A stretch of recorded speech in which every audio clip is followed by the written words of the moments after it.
दीन लोग कहते हैं। दाता साहब ने उनकी मिसाल दिया कि मोहब्बत के एक खास मुकाम पे पहुंच जाता है तो बंदगी के अहकाम उस पर साकित हो जाते हैं। दाता साहब फरमाते हैं गलत, ये बात मुल्हदीन और बेदीन लोग ही कह सकते हैं।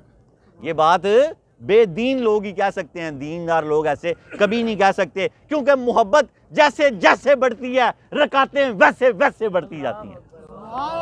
मोहब्बत जैसे जैसे बढ़ती जाती है रकातें वैसे वैसे बढ़ती जाती हैं। 400 नवाफिल पढ़ते थे दाता साहब। जो अक्लमंद लोग हैं ना, उन पर शरीयत कभी साकित नहीं हो सकती। बाशऊर लोग हैं, अक्ल का तकाजा भी यही है कि शरीयत कभी साकित नहीं होती, और इस बात पर उम्मत का इजमा है।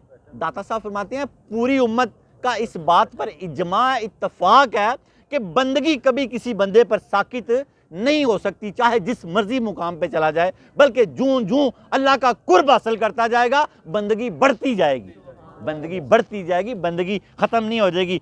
दाता साहब फरमाते हैं अगर एक अक्लमंद बंदे तो समझदार को शरीयत मनसूख हो जाए तो फिर सारी उम्मत ही हो जानी चाहिए। ये गलत है, ऐसा नहीं हो सकता।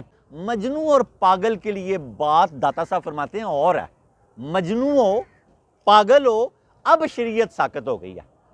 अब वो कपड़े उतार के भी फिर रहा है तो उसे होश ही नहीं है, खाने की नहीं होश है तो बाकी क्या पता। कोई मुंह में डाल देता है तो खा लेता है। जिन्हों खान दी होश है उन्होंने नमाज दी भी होश आनी चाहिए।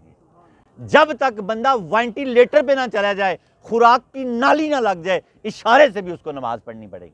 जब उसे खाने की होश नहीं रह गई तो फिर बाकी फिर बेबस हो गया, फिर उसकी माफ़ी है। दाता साहब फरमाते हैं हाँ एक बात हो सकती है कि जब बंदा अल्लाह ताला का कुर्ब हासिल कर ले तो इबादत करनी आसान हो सकती है, ख़त्म नहीं हो सकती, ख़त्म नहीं हो सकती।